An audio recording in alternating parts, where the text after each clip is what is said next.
Assalamualaikum warahmatullahi wabarakatuh. Kembali bersama saya Jatmiko di 1000ilmu.com. Belum .com, masih my.id.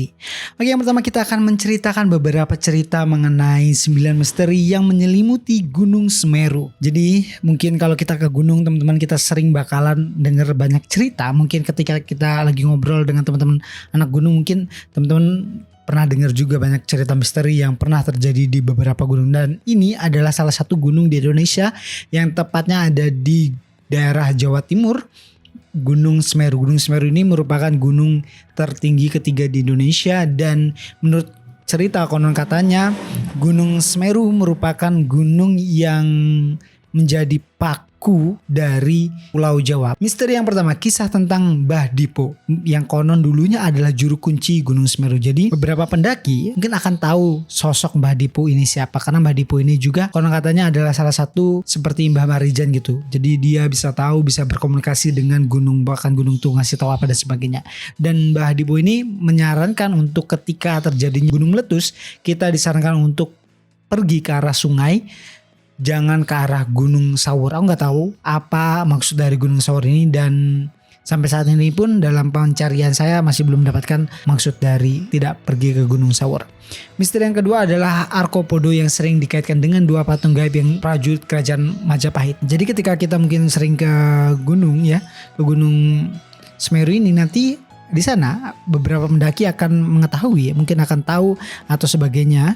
Mereka akan melihat ada sesosok dua patung yang kadang juga mereka ngeliat tuh sosok patung besar ataupun kecil juga gitu. Jadi nggak selalu sama gitu, dan unik banget teman-teman. Ketika mungkin aku ngeliat patung besar, sepupu aku ngeliat tuh patungnya kecil dan sebagainya. Mungkin pendaki 1, 2, 3 itu akan berbeda. Dan di patung tersebut juga selalu dikasih sesajen gitu ya, untuk persembahan dan sebagainya, untuk menghormati gitu mungkin ya. Yang ketiga, ikan mas Ranu Kumbolo yang diyakini warga setempat sebagai dewi penjaga, sehingga banyak masyarakat atau pendaki yang dilarang untuk mancing dan mengambil ikan mas, karena masyarakat di sana tuh meyakini bahwasanya ikan mas itu sebagai jelmaan dari sesosok dewi penjaga Ranu Kumbolo. 4. Tentang mitos keberadaan Dewi Penunggu Ranu Kumbolo, konon sering muncul penampakan Dewi dengan memakai kebaya warna kuning, makanya warna ikan mas tadi.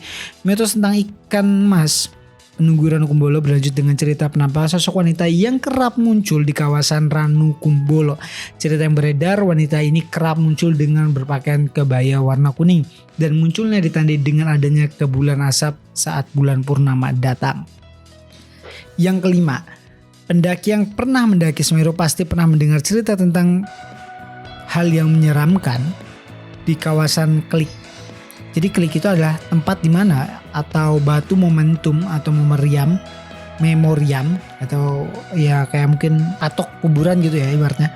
Dan di situ tertulis orang-orang yang mungkin pernah mengalami kecelakaan ataupun mengalami meninggal ketika sedang mendaki. Dan satu memoriam ini yang bertulisan dengan Suhogi tahun 1984. Jadi di situ sering banget kejadian yang nama orang kesurupan, roh manusia ataupun roh hewan. Misteri yang keenam adalah mitos tanjakan cinta di Ranu Kumbolo.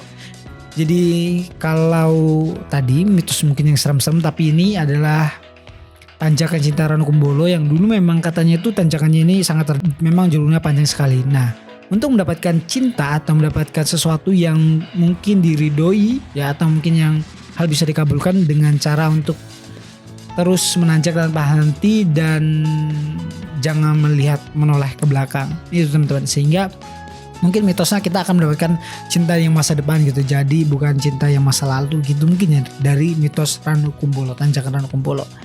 Yang ketujuh, puncak Mahameru dipercaya sebagai tempat para bersemayannya para dewa. Jadi di puncak Mahameru adalah titik tertinggi di tanah Jawa. Keyakinan masyarakat kuno adalah puncak gunung ini merupakan tempat bersemayanya para dewa. Makanya buat siapapun yang ingin berkomunikasi atau mendengarkan suara dewa, setidaknya ketika sampai di atas puncak Mahameru kalian bisa bersemedi atau mungkin ada ritual yang harus dilakukan. Yang kedelapan, cerita yang mengatakan bahwa Gunung Semeru adalah Bapak Gunung Agung. Ini menarik sekali teman-teman, karena cerita ini tuh mungkin cerita yang sangat unik sekali ya, karena cerita yang diyakini dipegang oleh masyarakat Bali. Sebagian dari masyarakat Bali percaya bahwa Gunung Semeru merupakan bapak Gunung Agung. Bahkan masyarakat Bali juga melakukan upacara sesaji kepada para dewa-dewa yang bersemayam di Gunung Semeru. Upacara sesaji ini biasa dilakoni setiap 8-12 tahun sekali, yaitu hanya pada seseorang menerima suara gaib dari dewa Gunung Semeru. Selain upacara sesaji ini, masyarakat Bali juga sering datang ke Gua Widodaren di sekitar Bromo untuk mendapatkan tirta suci. Yang kesembilan, menurut cerita masa lampau, Gunung Semeru adalah paku Pulau Jawa. Ada sebuah legenda yang konon tertulis di kitab kuno abad 15 bahwa Pulau Jawa dulunya mengambang di lautan dan sebagainya, dan Gunung Semeru ini ternyata ada di India. Yang membawanya ke Indonesia itu adalah Dewa Wisnu dan Dewa Brahma. Dulunya juga gunung ini tuh gede banget sehingga harus dipecah menjadi dua. Yang pertama adalah Gunung Meru dan yang kedua adalah Penanggungan di Jawa Barat. Itu teman-teman. Dan inilah ke-9 misteri yang mungkin pernah kalian dengar ataupun yang barusan kalian dengar. Saya Jatmiko dan saya pamit undur diri. Wassalamualaikum warahmatullahi wabarakatuh.